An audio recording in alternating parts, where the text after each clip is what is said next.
नमस्कार मित्रांनो, माय सपोर्ट या मराठी यूट्यूब चॅनलवर तुमचे सर्वांचे मनापासून स्वागत आहे। संपूर्ण महाराष्ट्रासाठी आताच्या क्षणाच्या सर्वात मोठ्या आणि महत्त्वाच्या ठळक बातम्या। राज्यात 10 धडाकेबाज निर्णय, उद्यापासून सर्वांना खुशखबर। 14 फेब्रुवारी शनिवार, काही मिनिटापूर्वीच्या ह्या बातम्या आहेत। या संदर्भात सविस्तर माहिती या व्हिडिओत जाणून घेऊया। तत्पूर्वी तुम्ही माय सपोर्ट या मराठी यूट्यूब चॅनलवर नवीन असाल तर खाली दिलेल्या लाल रंगाच्या सबस्क्राइब बटनावर क्लिक करा आणि समोरील बेल आयकॉन क्लिक करा, जेणेकरून महाराष्ट्राच्या ताज्या बातम्या तुमच्यापर्यंत सर्वात आधी पोहोचतील। तर चला सविस्तर बातम्या जाणून घेऊया। तर बघा, पहिली सर्वात मोठी आणि लाडक्या बहिणींसाठी महत्त्वाची बातमी। लाडकी बहीण योजनेत ई-केवायसी बंधनकारक, मार्चपर्यंत प्रक्रिया पूर्ण करा। मुख्यमंत्री माझी लाडकी बहीण योजनेतील लाभार्थ्यांसाठी ई-केवायसी करणे अनिवार्य करण्यात आले आहे। ज्या महिलांची ई-केवायसी पूर्ण झाली आहे त्यांना येत्या हप्त्याचा लाभ मिळणार आहे। शासनाने 31 मार्चपर्यंत ही प्रक्रिया पूर्ण करण्याचे निर्देश दिले आहेत। डिसेंबर ते मार्च या 4 महिन्यांचा मिळून सुमारे 6,000 रुपयांचा लाभ एप्रिलमध्ये एकत्र मिळू शकतो, अशी माहिती देण्यात आली आहे। त्यानंतरची सर्वात मोठी आणि महत्त्वाची बातमी बघा, महाराष्ट्रात 3 दिवस ड्राय डे, 15, 19 आणि 23 फेब्रुवारीला बंदी। महाराष्ट्र सरकारच्या राज्य उत्पादन शुल्क विभागाने फेब्रुवारी महिन्यात 3 दिवस ड्राय डे जाहीर केला आहे।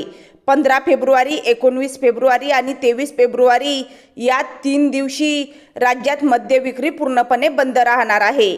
काही ठिकाणी दिल्लीमध्येही ही बंदी लागू असेल। राज्य उत्पादन शुल्क कायद्यानुसार ड्राय डेच्या दिवशी दारूची विक्री, वितरण किंवा सेवा देणे बंद असते। ही बंदी वाईन शॉप्स, बार, पब, हॉटेल्स आणि रेस्टॉरंट्स सर्वांनाच लागू असेल। धार्मिक प्रसंग, राष्ट्रीय उत्सव किंवा विशेष जयंती निमित्त सार्वजनिक सुव्यवस्था राखण्यासाठी हा निर्णय घेतला जातो। 15 फेब्रुवारीला महाशिवरात्री, 19 फेब्रुवारीला छत्रपती शिवाजी महाराज जयंती आणि 23 फेब्रुवारीला स्वामी दयानंद सरस्वती जयंती असल्यामुळे हे ड्राय डे जाहीर करण्यात आले आहेत। त्यामुळे नागरिकांनी या तारखा लक्षात ठेवाव्यात, असे आवाहन करण्यात आले आहे। त्यानंतरची सर्वात मोठी आणि महत्त्वाची बातमी बघा, एनए परवानगी रद्द, राज्य सरकारचा ऐतिहासिक निर्णय। राज्य सरकारने एनए म्हणजेच नॉन ॲग्रिकल्चरल परवानगीची अट रद्द करण्याचा मोठा आणि ऐतिहासिक निर्णय घेतला आहे। आतापर्यंत शेतीच्या जमिनीचा निवासी, व्यावसायिक किंवा औद्योगिक वापर करायचा असेल तर जिल्हाधिकाऱ्यांकडून एनए परवानगी घ्यावी लागत होती। ही प्रक्रिया वेळखाऊ आणि जाचक असल्याच्या तक्रारी होत्या। आता ही अट कायमची हटवण्यात आली आहे। या निर्णयामुळे सर्वसामान्य नागरिक, बांधकाम व्यावसायिक आणि गृहनिर्माण संस्थांना मोठा दिलासा मिळणार आहे। एनए परवानगीसाठी जिल्हाधिकारी कार्यालयाच्या फेऱ्या मारण्याची गरज उरणार नाही। सरकारने हा अधिकार थेट स्थानिक स्वराज्य संस्थांकडे दिला आहे। आता नगररचना विभाग किंवा स्थानिक प्राधिकरणाकडून मिळणारी बांधकाम नकाशा मंजुरी हीच एनए परवानगी म्हणून ग्राह्य धरली जाणार आहे। त्यामुळे बांधकाम प्रक्रिया अधिक सोपी आणि जलद होणार असल्याचे सांगितले जात आहे। त्यानंतरची सर्वात मोठी आणि महत्त्वाची बातमी बघा, कर्ज वसुलीवर आरबीआयचे कडक नियम, वसुली एजंटच्या गैरवर्तनावर लगाम। कर्ज वसुलीच्या नावाखाली काही ठिकाणी ग्राहकांना त्रास दिला जात असल्याच्या तक्रारी वाढल्यानंतर आता रिझर्व्ह बँकेने कडक पावले उचलली आहेत।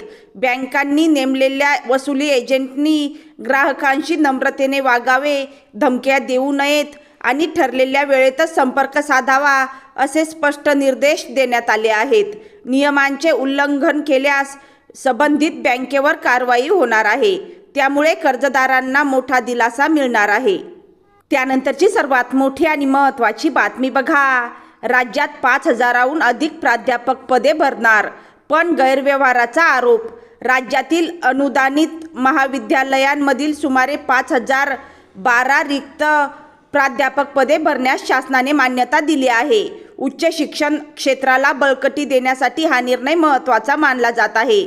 मात्र या भरती प्रक्रियेत हजारो कोटींच्या गैरव्यवहाराची शक्यता असल्याचा आरोप करण्यात आला असून याबाबत मुख्यमंत्री यांनाही पत्र पाठविण्यात आले आहे। त्यानंतरची सर्वात मोठी आणि महत्त्वाची बातमी बघा, मुंबईत इंग्रजी माध्यमांची शाळा बंद, 600 विद्यार्थ्यांचे भविष्य अधांतरी.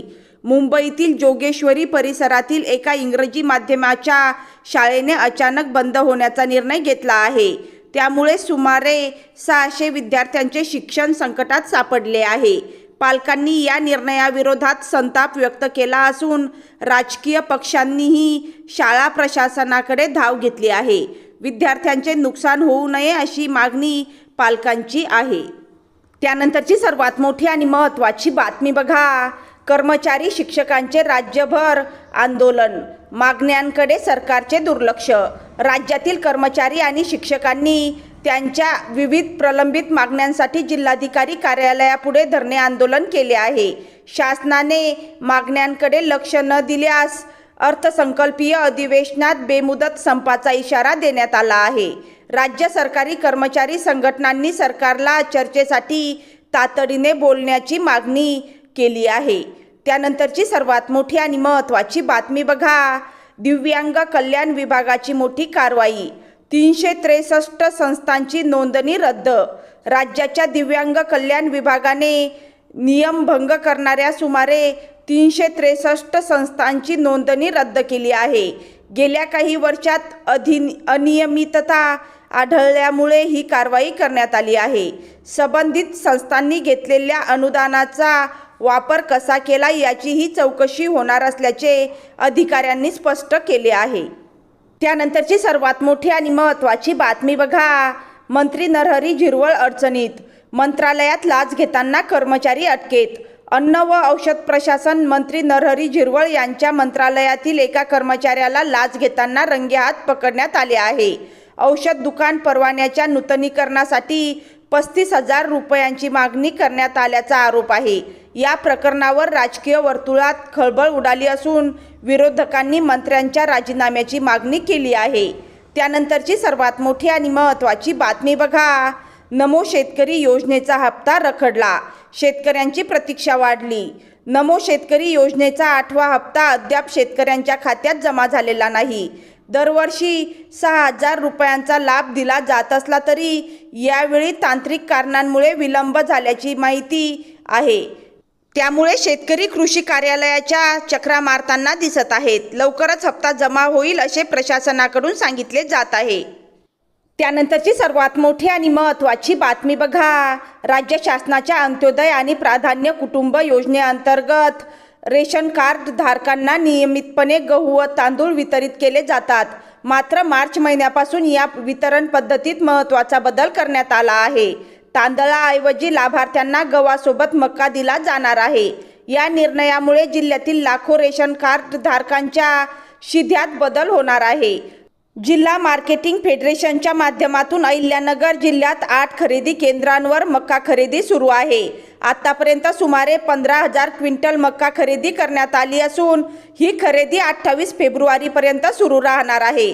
खरेदी केलेली संपूर्ण मका रेशन दुकानांमार्फत लाभार्थ्यांना वितरित केली जाणार असल्याचे पुढील 3 महिने गव्हासोबत मका मिळण्याची शक्यता आहे. या निर्णयामुळे शिधा वितरणात तात्पुरता बदल झाला असला तरी शासनाकडून यामागे साठा व्यवस्थापन आणि स्थानिक पातळीवरील उपलब्धतेचा विचार केल्याचे सांगितले जात आहे. त्यानंतरची सर्वात मोठी आणि महत्त्वाची बातमी बघा. वर्षानुवर्षे एकाच जागी असलेल्या सरकारी खात्यातील अधिकारी कर्मचाऱ्यांच्या याच वर्षी एप्रिलमध्ये बदल्या करण्यात येणार आहे. या अधिकारी कर्मचाऱ्यांना कोणतीही मुदतवाढ दिली जाणार नाही किंवा त्यांची बदली रद्दही केली जाणार नाही. बदली झाल्यानंतरही अधिकारी कर्मचारी त्या जागी रुजू होत नसल्याने प्रशासकीय अडचणी निर्माण होतात. त्यामुळे बदली अधिनियमानुसार बदल्यांची काटेकोरपणे अंमलबजावणी करा असे स्पष्ट निर्देश सामान्य प्रशासन विभागाने सर्व विभागांना दिले आहे. तुम्हाला जर हा व्हिडिओ आवडला असेल किंवा माहितीपूर्ण वाटला असेल तर कृपया या व्हिडिओला लाईक करा, शेअर करा आणि चॅनलला सबस्क्राईब करायला विसरू नका. भेटूया पुन्हाच अशा माहितीपूर्ण व्हिडिओमध्ये.